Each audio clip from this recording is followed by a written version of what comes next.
इस मंच से उद्बोधित किया गया था कि मशहूर होना पर मगरूर न होना। मानव बन करके आप और हम इस धरती पर जन्म लिए हैं तो निश्चित ही आपको हमको इस संसार में कुछ ऐसा कर्म करना चाहिए जिसके बदौलत इस संसार में आने की एक छाप छूट सके कि हम भी इस संसार में आए थे। वरना इस धरती पर जन्म लेकर के 60-70 वर्ष जीवन जी करके आदमी चिता तक, कब्र तक पहुंच जाता है और अगल बगल किसी को खबर तक नहीं चल पाती कि कौन आदमी कब आया और कौन चला गया। आपके आने की सफलता एक तो अपनी आत्म शांति को प्राप्त कर लेने में है, दूसरा अपने गुण और कर्मों से कुछ ऐसा कर जाइए संसार में कि आपके न रहने के बावजूद भी संसार आपको याद करे।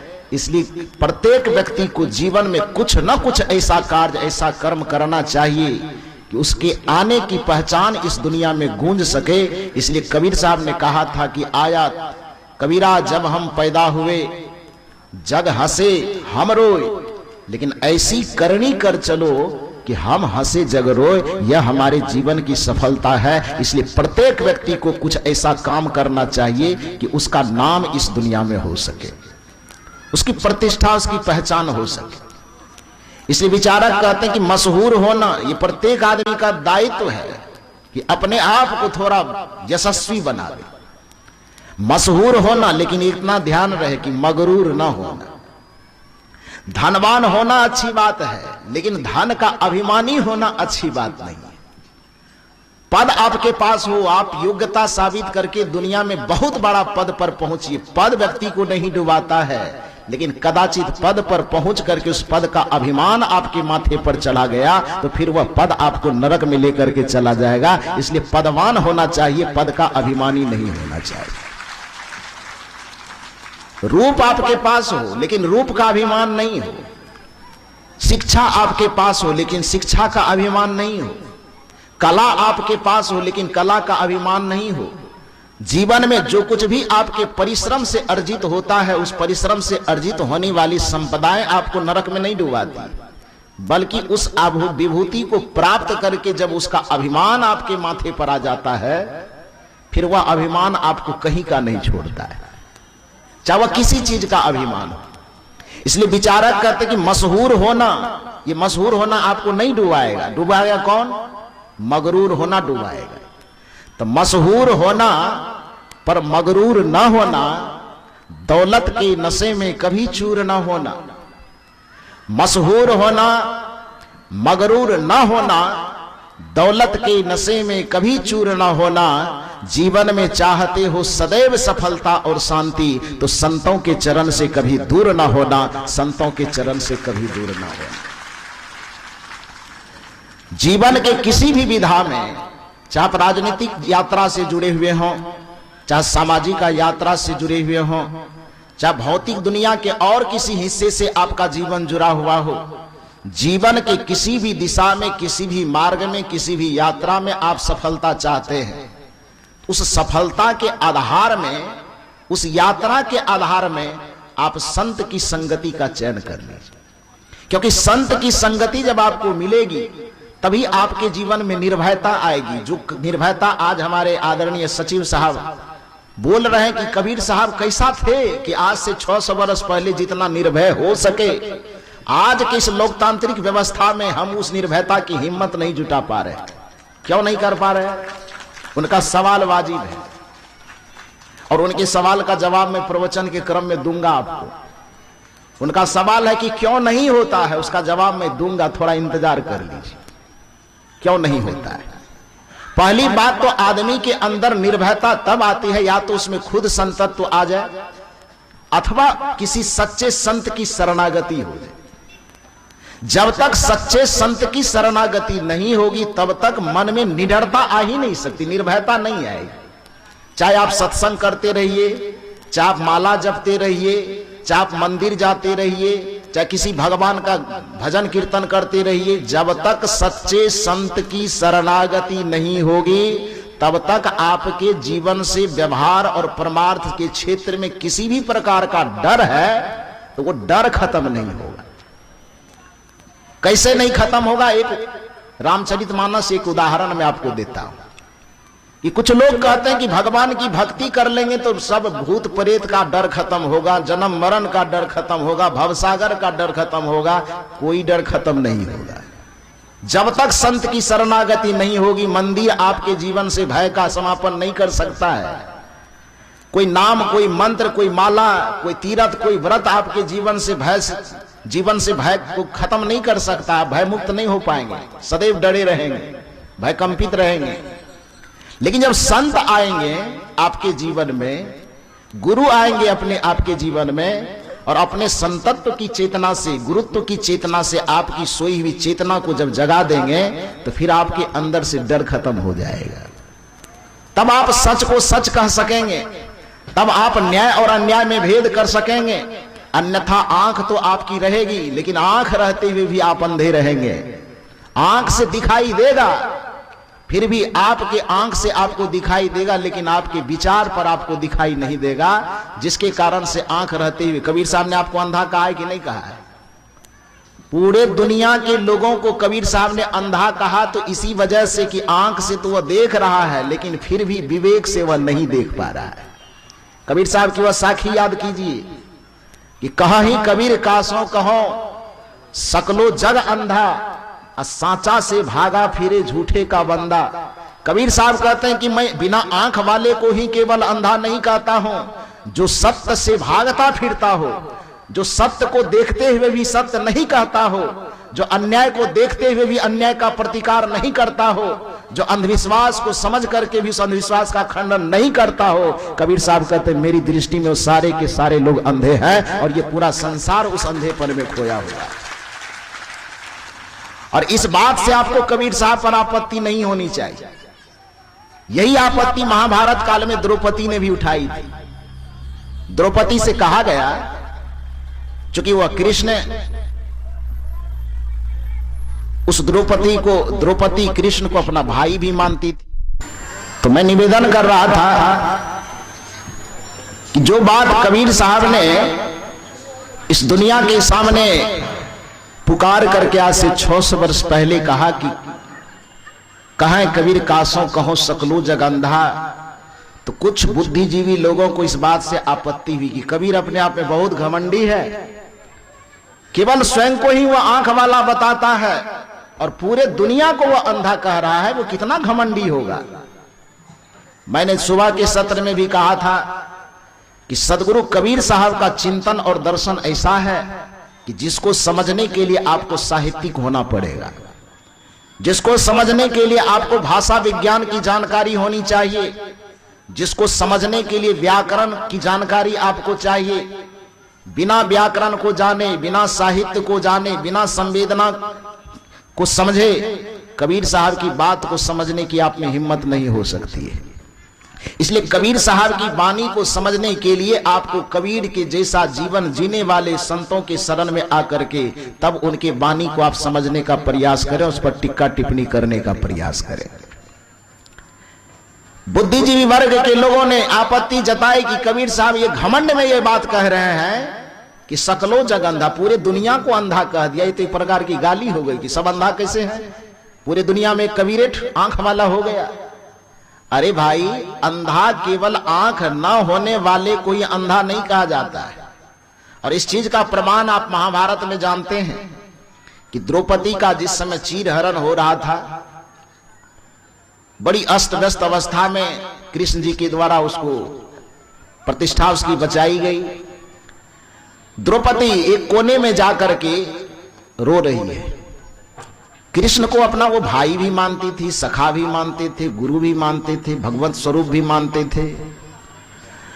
तो कृष्ण जी को लगा कि इसको थोड़ा संतावना देना चाहिए, तो द्रौपदी के पास जाकर के श्री कृष्ण जी पूछते हैं कि द्रौपदी अब जो हो गया, थोड़ा चुप हो जाओ, शांत रहो। जो होता है एक बड़े का संतावना देना, किसी को कोई तकलीफ होती है तो संतावना दिया जाता है ना। तो श्री कृष्ण जी संतावना के भाव में द्रौपदी को चुप करा रहे, शांत करा रहे।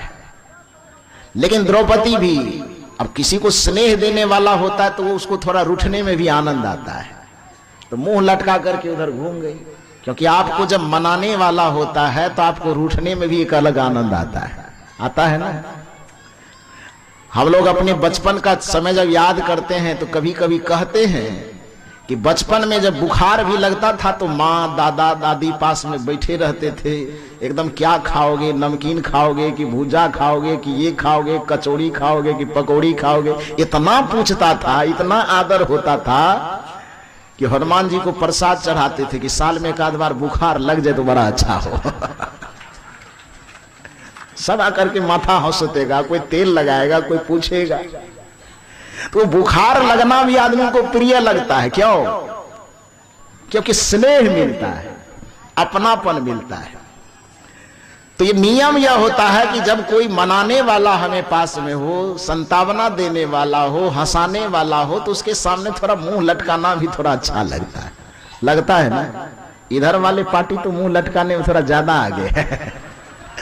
हाँ, इसको अनुभव होगा। तो जैसे ही श्री कृष्ण के पास, श्री कृष्ण जी द्रौपदी के पास गए, संतावना दे रहे हैं कि मत रो, उदास मत हो, अब जो होना था हो गया।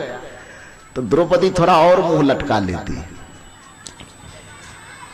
और नाराज होकर के कहती है कि क्यों नहीं रो, नाराज क्यों नहीं हो, इतना देर के बाद आए तब तक में तो मेरा 99% मेरी प्रतिष्ठा चली गई। थोड़ा सवेरे आ जाते, पहले आ जाते तो 99 यानी 1% न बचा जी। केवल शरीर पर से कपड़ा नहीं उतरा, लेकिन उसके अलावा बाकी जितनी प्रक्रिया थी वो तो सब हो ही गई, बेइज्जती हो ही गई। तो द्रौपदी रूठती हुई कहती है कि थोड़ा पहले आते तो प्रतिष्ठा बच जाती, 99% गमा करके 1% बचाने आए, बचा ही तो क्या बचा। श्री कृष्ण कहते हैं कि इसमें गलती तुम्हारी है, पहले पुकार लिए होते तो हम पहले आ जाते। द्रौपदी कहती है कि पहले पुकारूं बाद में पुकारूं, मिस्टेक हो गया, पुकारना तो चाह रहे थे पहले, लेकिन हमसे गलती हो गई। कहा क्या गलती हुई? कहा पहली गलती यह हुई कि हमें लगा कि मैं खुद ही राजा की बेटी हूं, राजा के परिवार में मैं बहू बन करके आई हूं, तो इतना ऊंचा खानदान मेरा है, भला इसमें मेरा कौन क्या बिगाड़ सकता। मैंने पहले कहा कि धन नहीं डुबाता है आदमी को, धन का अभिमान डुबाता है। पद नहीं डुबाता है आदमी को, पद का अभिमान डुबाता है। जमीन जायदाद मकान दुनिया दौलत ये नहीं डुबाता, इसका अभिमान डुबाता है। इसलिए धन को माया नहीं कहिए, बल्कि धन के अभिमान को माया कहिए। पद कोई माया नहीं है, प्रतिष्ठा कोई माया नहीं है, जमीन कोई माया नहीं, जायदाद कोई माया नहीं। ये पद प्रतिष्ठा दुनिया दौलत माल खजाना का अभिमान हमारे सर पे चढ़ के नाचता है, वो अभिमान ही माया है और वही हमको भवसागर में डुबाता है। इसलिए हमें धन छोड़ने की आवश्यकता नहीं है, धन के अभिमान को छोड़ने की आवश्यकता है। परिवार छोड़ने की आवश्यकता नहीं, बल्कि परिवार के अभिमान को छोड़ने की आवश्यकता है। और धन पद प्रतिष्ठा का अभिमान चला गया तो समझिए कि आपके जीवन से माया चला गया, आप माया मुक्त हो गए। द्रौपदी ने कही कि हमसे भूल यही हुई कि हमको लगा कि हम तो इतने ऊंचे खानदान में जन्म लिए हैं, राजा की बेटी हैं, राजा की बहू हैं, इतना ऊंचा परिवार, भला मेरा कौन क्या बिगाड़ सकता है। पहला खतरा यही अभिमान से शुरू हुआ, और इस अभिमान में भी मेरी रक्षा नहीं हो सकी तो दूसरा अभिमान यह हुआ कि यहां नहीं रोक सके, यहां इज्जत नहीं बचा सके, लेकिन वहां तो मेरा 5-5 ठो एकदम पहलवान बैठा हुआ है, वहां रक्षा हो जाएगी। उसका अभिमान भी जब मुझे मेरे काम नहीं आया, तब एक और अभिमान आया कि चलो हम अपनी रक्षा खुद से न कर सके, मेरे 5 पति मेरी रक्षा न कर सके, लेकिन उस सभा में मुझे ले जाया जा रहा है जिस सभा में उस समय के बड़े बड़े आंख वाले मैंने समझ रहे हैं ना, बड़े बड़े नाक वाले और बड़े बड़े आंख वाले, अपने आप को हर एक दिशा का मर्मज्ञ कहने वाले सब बैठे हुए हैं। जो कहता है कि मैं इस दुनिया को दिशा दिखाता हूं, कोई धनुर्विद्या शस्त्र विद्या के माध्यम से, कोई शास्त्र विद्या के माध्यम से, जो कहता है कि समाज का मैं नेतृत्व करने वाला आंख वाला और नाक वाला हूं, द्रौपदी कहती है कि हमें तो लगा कि उस सभा में सब आंख और नाक वाले बैठे हुए हैं, तो कम से कम अपने नाक को बचाने में हमारा नाक नहीं कटने देंगे, ये हमको भरोसा था। लेकिन इस भरोसा में भी हम चूक गए। सबसे बड़ा मिस्टेक यही हमसे हुआ। और द्रौपदी का आह्वान है, सुनिए, एक पद के माध्यम से द्रौपदी भाव व्यक्त करती है। लाज रखो हे कृष्ण मुरारी, हे गिरधारी, हे बनवारी, लाज रखो हे कृष्ण मुरारी। पुकारती है। जब कृष्ण ने बोला उससे, श्री कृष्ण कहते हैं कि अब पुकार मचाई ही तो थोड़ा देर से क्यों पुकारी, पहले क्यों नहीं पुकारी? तो द्रौपदी कहती कि हमसे ये 3 मिस्टेक हुआ। पहले अपने बल का अभिमान, दूसरा पतियों का अभिमान, और सबसे खतरनाक अभिमान इस समाज का, जो अपने आप को आंख वाला कहता है, जिसको अपने आप को नाक वाला कहता है। द्रौपदी कहती सबसे ज्यादा खतरनाक भवसागर में हम इसी विश्वास में डूब गए। हम समझे थे, सुनिए, कबीर साहब पर आक्षेप करने वालों कि कबीर साहब ने दुनिया भर को अंधा क्यों कहा। कबीर साहब ने तो आज से 600 वर्ष पहले आपको अंधा कहा, लेकिन द्रौपदी आज से महाभारत काल जो हजारों वर्ष पहले हो गए होंगे, उस महाभारत काल में ही द्रौपदी ने आप सबों को अंधा साबित किया है। द्रौपदी कहती है हम समझे थे एक है अंधा।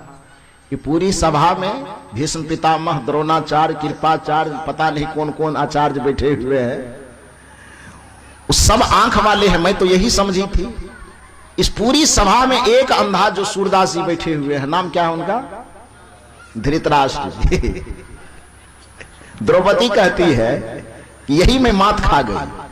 हम समझे थे एक है अंधा, हम समझे थे एक है अंधा, लेकिन मिस्टेक क्या हुआ? यहां तो अंधी, यहां तो अंधी सभा है सारी, लाज रखो हे कृष्ण मुरारी, हे गिरधारी, हे बनवारी, लाज रखो हे कृष्ण मुरारी। द्रौपदी कहती कि हम समझे थे, हमसे मिस्टेक यही हुआ कि हम समझे थे एक है अंधा, लेकिन भूल यही हो गई कि हम समझे कि केवल आंख, बिना आंख वाला ही आदमी अंधा होता है, लेकिन यहां जो अन्याय का प्रतिकार न करे उसको भी अंधा कहा जाता है। जिसमें सत्य और असत्य का विचार न हो उसको भी अंधा कहा जाता है। जिसमें अनुचित और अनुचित का विचार न हो उसको भी अंधा कहा जाता है। जिसमें कर्तव्य और अकर्तव्य का विचार नहीं हो, जिसमें खाद्य और अखाद्य का विचार नहीं हो, जिसमें इतना भी विचार नहीं हो कि पानी पीना चाहिए कि दारू पीना चाहिए, उस व्यक्ति को आंख रहते हुए भी अंधा न कहा जाए तो क्या कहा जाए? कबीर साहब इसलिए पूरी दुनिया को अंधा कहते। और जिस बुद्धिजीवी समाज को कबीर साहब की इस पंक्ति पर आपत्ति हो, उसको एक बार अपने विचार पर पुनः मूल्यांकन करना चाहिए कि हम अंधे हैं कि नहीं हैं। हमारे आदरणीय सचिव साहब ने जो सवाल उठाया, उस सवाल के मद्देनजर तो कहा जाएगा कि सचमुच में आज हम सब अंधे हैं कि जिस आंख को खोलने की कोशिश कबीर साहब ने आज से 600 वर्ष पहले की, जिस आंख को खोलने की कोशिश सदगुरु रविदास जी ने सदगुरु कबीर साहब के समकक्ष रह करके की, वह आंख आज तक हमारी नहीं खुल पाई है। वो अंधापन हमारा आज तक दूर नहीं हो पाया है। और जब तक वह अंधापन दूर नहीं होगा तब तक इस प्रकार के सत्संग की जरूरत पड़ती रहेगी, अधिवेशन की आवश्यकता पड़ती रहेगी। तब तक सदगुरु कबीर साहब के विचारों की प्रासंगिकता बनी रहेगी जब तक हमारा अंधापन दूर नहीं होता है। हम समझे थे एक है अंधा, लेकिन यहां तो अंधी सभा है सारी, लाज रखो हे कृष्ण मुरारी। तो अंधा सिर्फ उसी को नहीं कहा जाता जिसके पास आंख न हो, अंधा उसको भी कहा जाता है जिसको उचित और अनुचित का फर्क न दिखाई देता हो, जिसको सत्य और आडंबर का फर्क न दिखाई देता हो, जिसे धर्म और धर्म के नाम पर फैले अंधविश्वास में फर्क न दिखाई देता हो, उसको अंधा न कहा जाए तो क्या कहा जाए। दूसरी चूक बताती है द्रौपदी कि हम समझे कि यहां ताकतवर लोग बैठे हैं तो अपने ताकत से कम हमारी रक्षा कर ले। कहते हैं खुद को बलशाली। वस्तुतः बल की परिभाषा यह होनी चाहिए कि जो हाथ गिरे हुए को उठा सके उसी को ताकत कहा जाता है। कदाचित लड़खड़ा करके चलने वाले को जो गिरा दे उस ताकत को ताकत नहीं कहा जाता है, बल्कि वह ताकत के नाम पर अभिशाप है। सामर्थ्य वह नहीं है कि आपके सामर्थ्य से दूसरे को पीड़ा पहुंचे। योग्यता और क्षमता वह नहीं है कि आपकी योग्यता और क्षमता दूसरे को उलझाने में लगे, बल्कि कोई उलझन में फंसा हुआ है, कोई दुख में फंसा हुआ है, कोई पीड़ा और परेशानी में फंसा हुआ है, तो चाहे आपका सामर्थ्य हो, चाहे आपकी ताकत हो, चाहे आपकी योग्यता हो, चाहे आपकी क्षमता हो, यदि आपकी योग्यता, आपका सामर्थ्य, आपकी क्षमता लग करके किसी को उलझन से निकाल ले, किसी आंख के आंसू को पोंछ करके उसके चेहरे पर मुस्कुराहट ला दे, तब समझना चाहिए कि हमारा सामर्थ्य वाजिब है, हमारी ताकत वाजिब है, वरना आपकी ताकत दो कौड़ी का है। उस ताकत का, उस सामर्थ्य का कोई मतलब नहीं। द्रौपदी कहती कि हमारे सामने विडंबना यह भी आई कि हमको लगा कि आंख वाले हैं इसलिए बचा लेंगे और ताकत वाले हैं इसलिए भी बचा लेंगे, लेकिन यहां भी चुप कर गए। कहते हैं खुद को बलशाली, कहते हैं खुद को बलशाली। कहते तो हैं कि खुद को बलशाली, लेकिन काम क्या कर रहे हैं भाई? कहते हैं खुद को बलशाली, लेकिन खींच रहा अबला की सारी। लाज रखो हे कृष्ण मुरारी। खुद को बलशाली कहते हैं, लेकिन काम उसके विपरीत घिनौना कर रहा है, दूसरे को सता रहा है, दूसरे को शोषित कर रहा है, दूसरे को पीड़ित कर रहा है, दूसरे का दमन कर रहा है, अपने नीचे काम करने वाले लोगों को अपने अभिमान में आकर के जूते से रौंद रहा है, तो उसके बल को धिक्कार है, उसको बलशाली नहीं कहा जाएगा। कहते हैं खुद को बलशाली, लेकिन काम खींच रहा अबला की सारी। लाज रखो हे कृष्ण मुरारी। निवेदन यह है कि कबीर साहब के वाणी पर, इस पंक्ति पर यदि किसी को आपत्ति है कि कहे कबीर कासों कहो सकलो जग अंधा, तो सांचा से भागा फिरे झूठे का अंधा, तो कम से कम अब इस प्रसंग को जानने के बाद कबीर साहब पर आपत्ति करना चाहिए कि नहीं करना चाहिए? हाँ, थोड़ा जोर से बोलिए। नहीं करना चाहिए, क्योंकि अंधा बिना आंख वाले को ही नहीं कहा जाता। अंधा जो उचित और अनुचित को न देख सके उसको भी कहा जाता है। अंधा केवल आंख वाले, बिना आंख वाले को नहीं कहा जाता। अंधा कर्तव्य और अकर्तव्य में भेद न कर सके, न्याय और अन्याय में भेद न कर सके, उसको भी अंधा कहा जाता है। और इस नजरिए से संसार के अधिकांश लोग अंधे हैं। इसलिए कबीर साहब कहते हैं कहे कबीर कासों कहो सकलो जग अंधा। तो वो जो आंख हमारी खो गई है सत्य को पहचानने की, असत्य को नकारने की, वो आंख हमें कब मिलेगी? जब हम कबीर जैसे महापुरुष की संगति करेंगे, जब हम संत के शरण में आएंगे, जब हम गुरु के शरण में आएंगे। कदाचित यदि हमारे मन में यह बैठा हो कि हम मंदिर चले जाए और हम में वो हिम्मत आ जाए कि हम अन्याय और को समझ सके, न्याय को समझ सके, तो इस बात को मैंने कहा कि रामचरितमानस के एक उदाहरण से मैं साबित करता हूं आपको कि चाहे आप नाम जपिए, कि माला जपिए, कि मंदिर जाइए, कि कोई पूजा कीजिए, कोई पाठ कीजिए, कुछ भी करने से आपके अंदर वह हिम्मत नहीं आएगी कि आप अन्याय के विरुद्ध खड़ा हो सके। जब तक आप संत के शरण में नहीं आएंगे, कोई भगवान, कोई भगवती, कोई मंत्र, कोई तंत्र, कोई तीर्थ, कोई व्रत आपके अंदर उस हिम्मत को पैदा नहीं कर सकेगा। कैसे? तो एक उदाहरण से सुनिए। ये आदरणीय सचिव महोदय, ये तो थोड़ा अधूरा परिचय इनका मिला है आपको।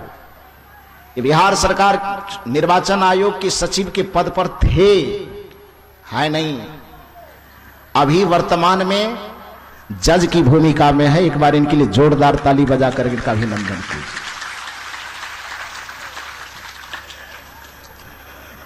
और देखें कि अहंकार से रहित होकर के अब जो जज साहब जिसके एक फैसला पर, एक वाणी पर किसी को सजा मिल जाती है, कोई रिहा हो जाता है, बस कलम का हेर फेर है। जिसके कलम में इतनी ताकत है कि एक बार कलम को दाएं से बाएं घुमा दे, एक बार अपने वाणी को दाएं से बाएं कर दे, तो हंसता खेलता आदमी फांसी पर लटक जाए। और यदि कोई फांसी पर लटकने वाला हो तो एक बार में फांसी से उतर करके मुस्कुराने लगे। वो जज साहब इतने निराभिमानी कि आपके बीच में बैठ करके प्रवचन सुन रहे हैं, इसको बहुत बहुत धन्यवाद। और ये गुण कब आता है? जब हमारे पास योग्यता, सामर्थ्य, विद्वता चाहे कितनी भी ऊंची हो, लेकिन हमारा लगाव, हमारे मस्तक का लगाव संत के चरण से हो, तो फिर कुछ भी प्राप्त होने पर उसका अभिमान हमारे सर पर नहीं नाचता है। इसलिए संत की संगति में सदैव अपने जीवन को बनाए रखिए। तो मैंने निवेदन किया आपसे कि जो जज साहब का ये प्रश्न है इस मंच के माध्यम से, कि जो हिम्मत कबीर साहब में थी, जो हिम्मत बुद्ध में थी, जो हिम्मत रविदास जी महाराज में थी, वह हिम्मत आज के इस लोकतांत्रिक युग में रह करके भी, आजादी के 75 साल में प्रवेश कर जाने के बाद भी वो हिम्मत आज हम में और आप में क्यों नहीं बची है, उसका मैं उत्तर दे रहा हूं। क्योंकि हम और आप पूजा पे, पाठ पे, मंदिर पे, तीर्थ पे, व्रत पे, धागा बांधिए तो अंगूठी पहनिए तो ताबीज पहनिए, इस पर तो भरोसा ज्यादा किए, लेकिन संतों की सादगी पर, संतों के आचरण पर, संतों की साधना पर, संतों की भक्ति पर हम भरोसा नहीं कर पाए। और मैं ये उदाहरण रामचरितमानस से ला करके आपको दे रहा हूं कि जब तक संत का सानिध्य आपको नहीं मिलेगा, किसी भी भगवान की भक्ति अथवा पूजा आपको भय से मुक्त नहीं कर सकेगा। कैसे? तो अब उदाहरण सुनिए। रामचरितमानस का एक प्रसंग आप जानते हैं। उस रामचरितमानस में विभीषण का नाम आप लोग सुने हैं कि नहीं? कभी सुने हैं? हाँ या ना में बोलिए। इधर वाले सुने हैं? हाँ सुने हैं। विभीषण जी लंका में रह करके राम जी की भक्ति करते थे कि नहीं करते थे? राम जी का नाम सुबह सुबह, शाम शाम, जब भी उसको वक्त मिलता था राम राम जपते थे कि नहीं जपते थे? लेकिन राम राम जपने के बावजूद क्या वो लंका में खुलेआम राम राम जपते थे? वो खुल्लम खुल्ला राम राम जपते थे? थोड़ा जोर से बोलिए, मैं पूछूं तो जवाब दिया कीजिए। मेरा प्रवचन सुस्ता करके मत सुनिए, मुंह लटका करके मत सुनिए। जब आप प्रवचन सुनने आते हैं तो ऐसा होना चाहिए कि जैसे एक सूर्य की रोशनी पाकर के गुलाब खिल जाता है, जैसे सूर्य का संपर्क पाकर के कमल खिल जाता है, वो मुरझाया हुआ नहीं रह सकता। उसी प्रकार से एक भक्त का हृदय जब संत और गुरु रूपी ज्ञान के सूर्य के सामने आवे तो भक्तों का हृदय भी कमल और गुलाब की तरह खिल जाना चाहिए, उसका मुंह लटका हुआ नहीं रहना चाहिए। क्योंकि यहां पर आप सत्संग सुनने आए हैं, कोई श्मशान घाट में मुर्दा जलाने नहीं आए हैं। आए हैं क्या? कुछ महात्मा लोग कहता है कि बड़ा मुंह गंभीर बना करके एकदम प्रवचन सुनना चाहिए। हम कहे जिसके मुंह में बिरनी का खोता काट लिया हो मुंह लटका के बैठे रहे। हम तो बचपन से सीखे हैं भाई, संत महात्मा की बात तो छोड़ो, बचपन से पढ़ाया गया है हम लोगों को कि फूलों से नित हंसना, जोर से बोलिए, फूलों से नित हंसना सीखो, भंवरों से नित गाना, तरु की झुकी डालियों से सीखो शीश झुकाना, दूध तथा पानी से सीखो मिलना और मिलाना, सीख हवा के झोंकों से लो कोमल भाव बहाना। प्रकृति के एक एक चीज से हमको सीखने के लिए कहा गया है। और जो शिक्षा हमें बचपन से दी गई है कि हमें अपने चेहरे को हमेशा फूलों की तरह खिले रखना है, मुस्कुराते रहना है, और वह चीज सत्संग में आकर के भी चेहरा मुरझा जाए तो चेहरा कहां खिलेगा? दारू के दुकान पर है? अरे दारू के दुकान पर जाने वाले को तो हमें यह चेतावनी देनी है, हमें दिखाना है, हमें बताना है कि दारू के बोतल लेकर के नाचने वाले लोगों, यदि तुम्हें लगता है कि मुस्कुराहट केवल दारू के दुकान पर ही है, यदि तुम्हें लगता है कि मुस्कुराहट केवल अंडे की दुकान पर है, यदि तुम्हें लगता है कि मुस्कुराहट केवल जुआ के अड्डे पर है, तो एक बार इस सत्संग के पंडाल में आकर के देख लो।